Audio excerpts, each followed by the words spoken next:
Hey guys, welcome back to my channel, and today Barcelona just ended its third La Liga game of the 2025-2026 season against Rayo Vallecano, and it has ended in a draw.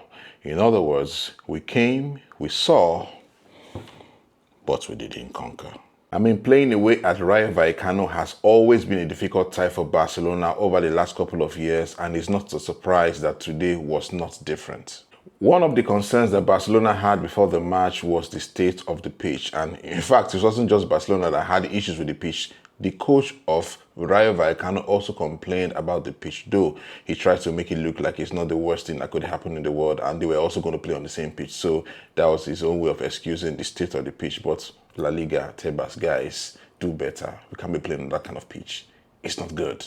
Hansi Flick came with a reshuffled back line compared to the game we played against Levante last week. Last week, Eric Garcia played right back. This time, Jules Koundé came in. We had Kubasi and Araujo as our central defenders. This time, we had Eric Garcia and Andres Christensen. It was quite a surprise to see him make that level of change, and I really don't know why he did it, but he probably has his reasons, and maybe we might find out as the days go by. So our starting 11 consists of Joan Garcia in goal, Jules Koundé at right back. Our centre back, the pairing was Eric Garcia and Christensen, and left back was Balde.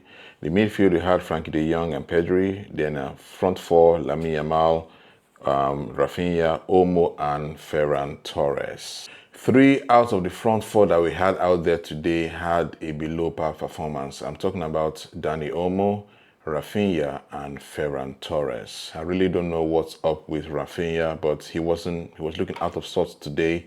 There was a particular chance we had where I think Rayo Vallecano lost possession close to their goal. Rafinha had a chance to pass, but he chose to go for goal and he lost that opportunity.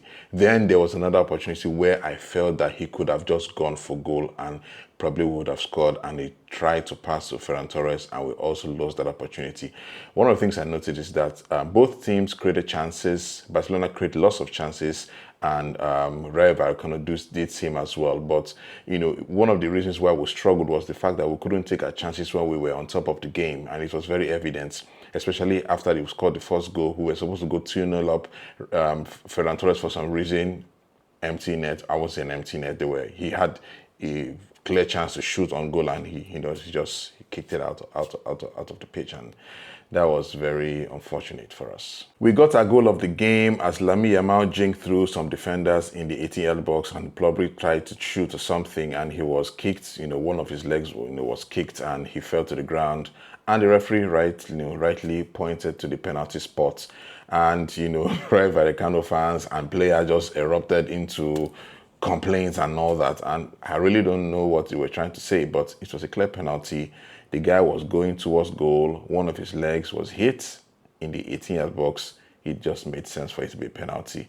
Unfortunately for us, or for them as well, there was no VAR at that time. So apparently the VAR wasn't working towards the beginning of the game, and during the game they also had issues with VAR. I don't know what's going on with La Liga, but you guys need to fix up. We can't be having these kind of things. It's below what we should be seeing.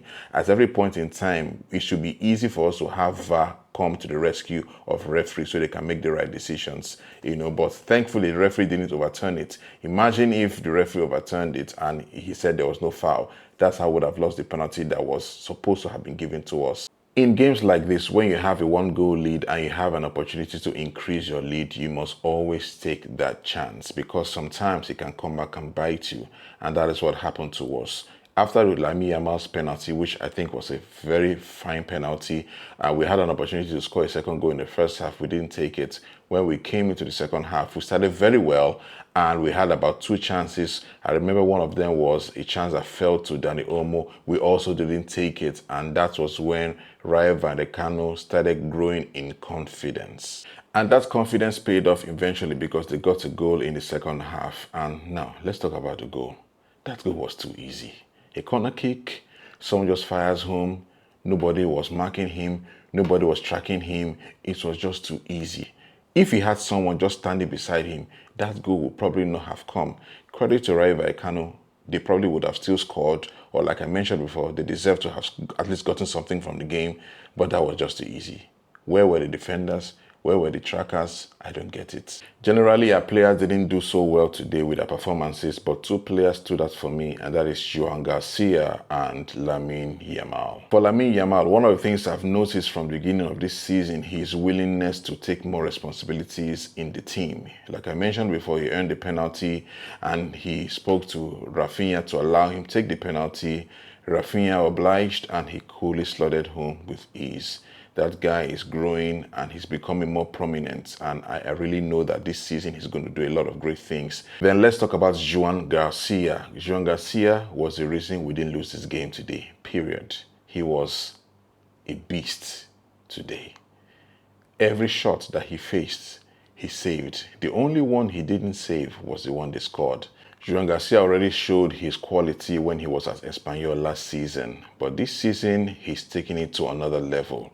I just feel that the way he's going, he may just be the best signing of the summer in the whole of La Liga this season. So Barcelona are fourth on the table right now behind Real Madrid, who are first with 9 points, Athletic Club with 9 points, Villarreal with 7 points, and Barcelona with 7 points as well, though Barcelona have an inferior goal difference compared to Villarreal.